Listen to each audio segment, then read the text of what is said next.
I'm going over number 40 in this video. It's the longest problem of our test. It says write the function in vertex form. I like to do this differently. Okay, hold on a second. I wonder if I can just plug in some bogus answer here.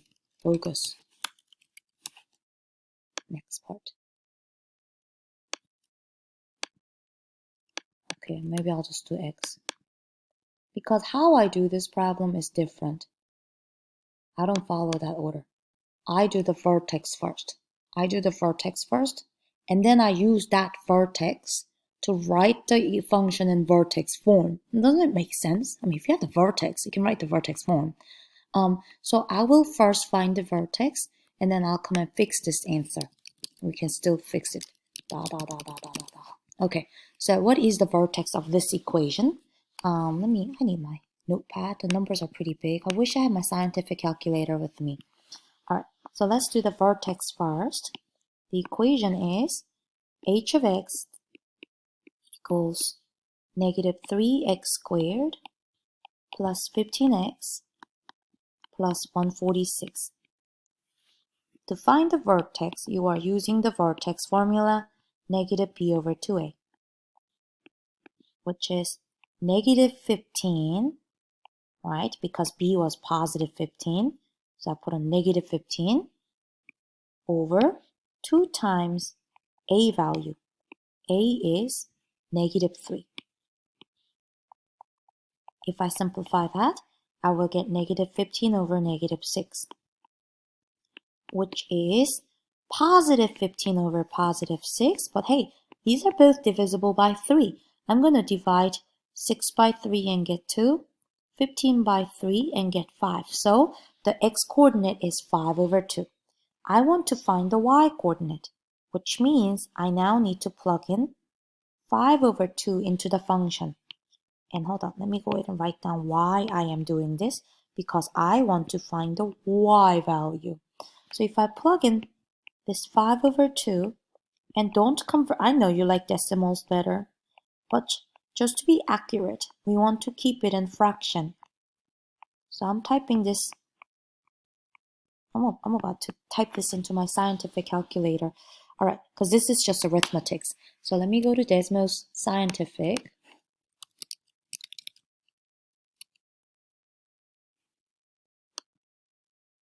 And I'll type this in, okay?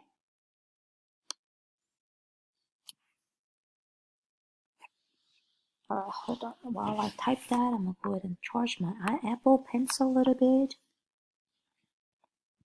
What am I typing? Negative 3 times 5 over 2 squared. Oh, it's okay. Plus 15 times, oh, I'm distracted, 5 over 2. It's all right, Luna. And the last part is plus 146. Let's see if I typed everything right. Okay, when I used this Desmos Scientific Calculator, they gave me an option because the answer came out to be a decimal, and I don't want to write a decimal, so I'm going to go ahead and click on this button, and they will convert it into a fraction for me. And it looks like the fraction answer is 659 over 4. Okay, so I got the y value. Going back to the test.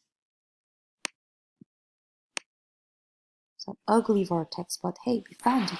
The vertex is 5 over 2, 659 over 4. But I feel like I prepared you for these ugly numbers when you guys did that 2.1 daily problem with your birthdays, because all of your birthdays gave you a horrible looking x-coordinate for the vertex. So let me go ahead and type these in part B, and I will use this to write the vertex form of the equation, okay? So the vertex is, and they knew it, look at them, they gave us the fraction, they knew it's coming, 5 over 2 for the x-coordinate, and my y-coordinate is 659 over 4. I don't want to do this without a scientific calculator, because imagine doing all that fraction work, arithmetics without it. That's not gonna be good. Now I have the vertex. I should be able to write the vertex form. So the vertex form starts with A. But let me go ahead and write it down for you first, so that we can just. All right, hold on. So here is the vertex form, you guys. It's a good chance for us to review. The vertex form goes like h of x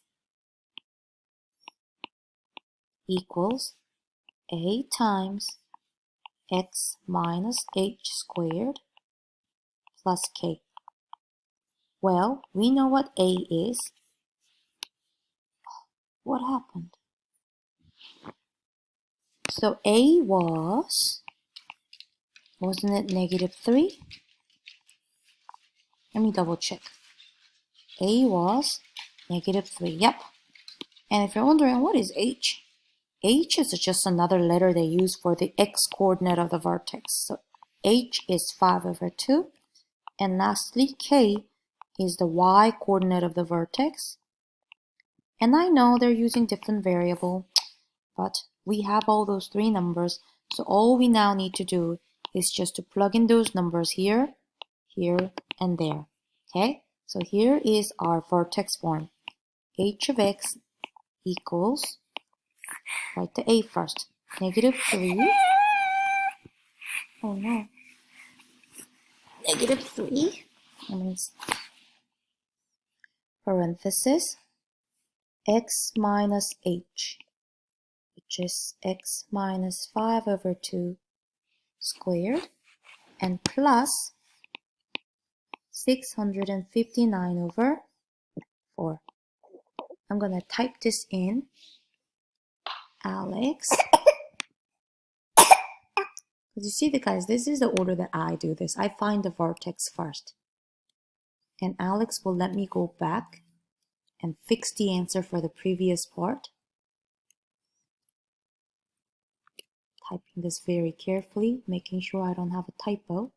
Plus 659/4. Because unlike the real test, the practice test will give you a whole new problem even if you got some partial credit, okay?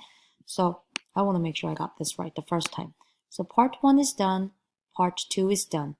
They are highly related, don't you think? Because if you have the vertex, you can easily find the vertex form. All right, let's go to the next part.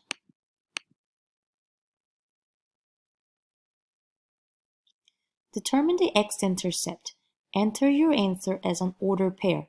If there is more than one answer, separate them with comma. Select none if applicable.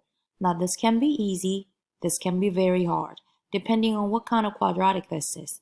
To find the x-intercept, we need to find the zeros.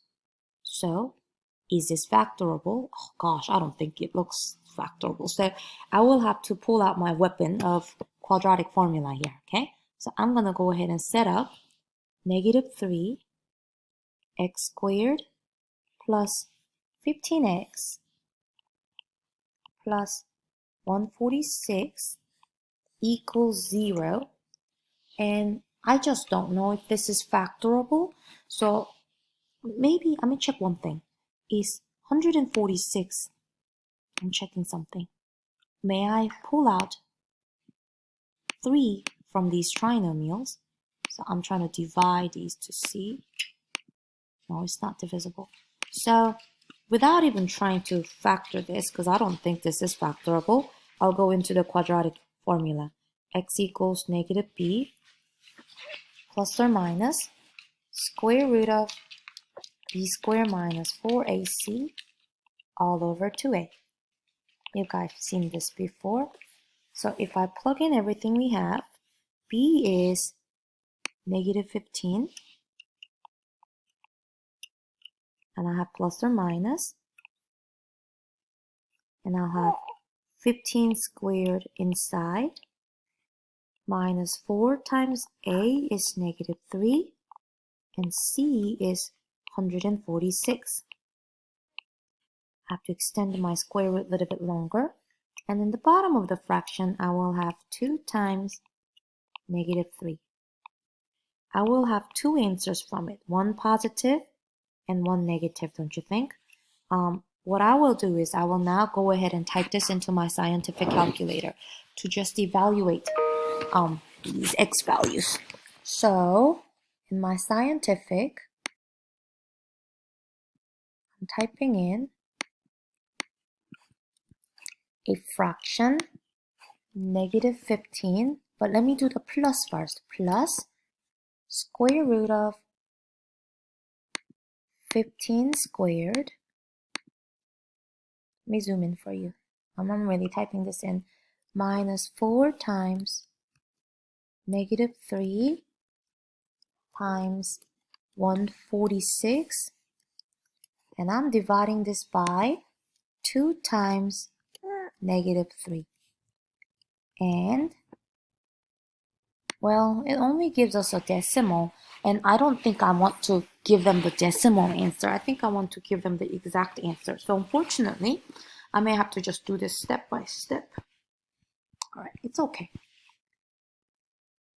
And this tells us that this wasn't factorable because this looks like an irrational number. So what can we do here? Did they want the decimal answer? They said, determine the x-intercept. No, I don't think they want the decimal. So we will have to be a little more accurate than giving them this answer. So what I will do is I will figure out the discriminant first. Just what is inside the square root, okay? So if I figure out what's inside the square root, that is 1977. So let me come back over here to my notepad. 1977 is inside the square root. What's under the square root? Oh, great review of quadratic formula today. So I will have negative 15 plus or minus 1977 over, I will multiply 2 times negative 3 and get negative 6 in the denominator. And technically we should try to simplify this 1977. But what kind of numbers can we divide 1977 by? What are the factors of 1977? Let me try some. 1977. Can this be divided by, I don't think this is divisible by any perfect square. I tried 49, didn't work. How about 36? Didn't work. How about 4? Of course not. How about 9? No, it didn't work. I just don't think this number is divisible by any perfect square, so forget it. So this is the x-coordinate of my x-intercept. It's ugly, but I guess it is what it is. So let me go ahead and give them the x-intercepts. The first x-intercept is at negative 15 plus square root of 1977. And I need to put these all over negative 6. And the y-coordinate of any x-intercept is 0. So that is my first x-intercept. Let me copy the same thing. Oh, so you see I have a typo. And then I'll go ahead and say, comma, another one. Exactly the same, but this time, let me go ahead and put a minus sign in front, in between. And that is how I can find the x-intercepts. Oh, that was... And if we try to graph these, these probably aren't going to be nice numbers to graph, but oh well. So that is how we find the x-intercept. Let's keep going. I'm taking forever to do this video. I'm sorry. All right, the y-intercept. And thank goodness, this is a little bit easier. The y-intercept is when you simply plug in 0 into your function. So x is 0. So what's that going to give us? All right. I will need to plug in y equals negative 3 times 0 squared plus 15 times 0 plus 146. Y value comes out to be, these go to 0, 146. So y-intercept is at 0, 146. Oh, thank goodness. That looks a little bit easier than the previous one. So I'll say The y-intercept is 0, 146. Next step, sketch the function. I have some points that I can plot. I do. I remember I have 0, 146 for the y-intercept from the previous part. Plot. I know I also have another point at those two X-intercepts. I know those were ugly, but hey, I had those. How many points did they want? They didn't even say it. So I'll just try to plot all of these.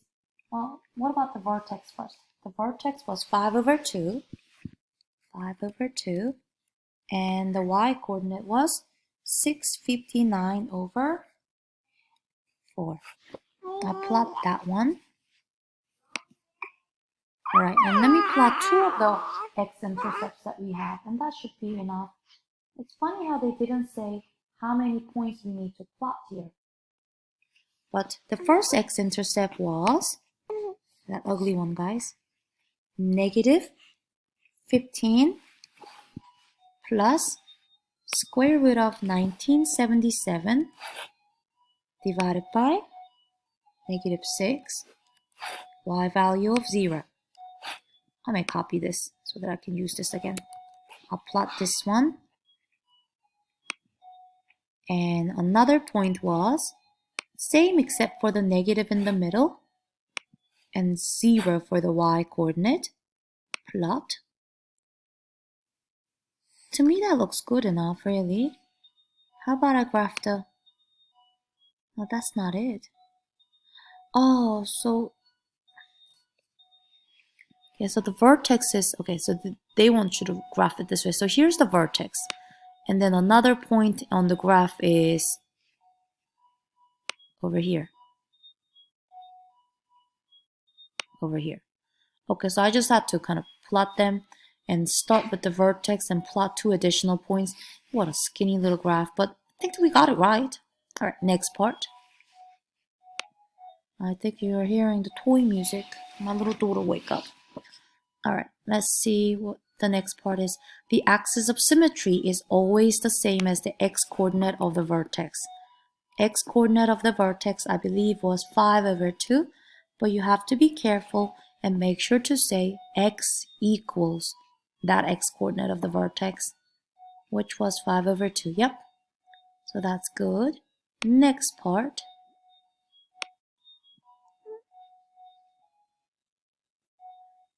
Determine the minimum or maximum value of the function.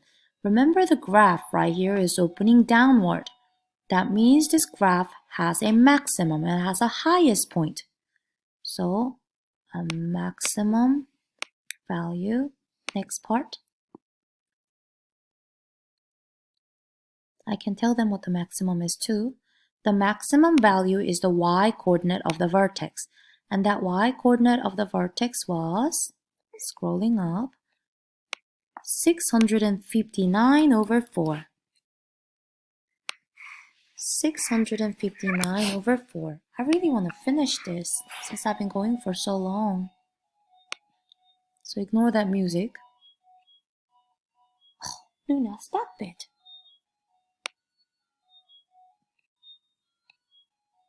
If I can focus on this, you try your best. The domain of any quadratic function, guys, is always from negative infinity to positive infinity. Always. The range, though, if you look at the graph real quick, it's going down forever. But the highest point is the maximum. So the range, you have to look at the maximum value you gave them. Or minimum value if your fraction is opening upward or your graph is opening upward. It's going down forever to the left, to down. So you will have negative infinity for the first position, but for the upper bound, you will have your maximum. But you notice how I drew a square bracket after this 659 over 4 because we do have a y value of 659 over 4. So that is one thing that you have to be careful about. Gosh, I'm done with this problem, you guys. I'm gonna submit this and see how how I did. This was number 40. If I don't have a check mark next to that 40, I will probably lose it. But no worries, on the real test, you guys get lots of partial credit, even if parts of it is wrong. It's just a thing that the practice test, if you missed it, they're not going to give us a check mark. Hallelujah. Look at that. Look at that check mark. So everything that I did was okay. I know because of the quadratic formula and all, it was a long problem, but hopefully it doesn't take you guys 20 minutes because I've been going for a while. But that's probably enough for today. I will come back and do the other ones some other day, okay? Just email me if you want to see any specific ones.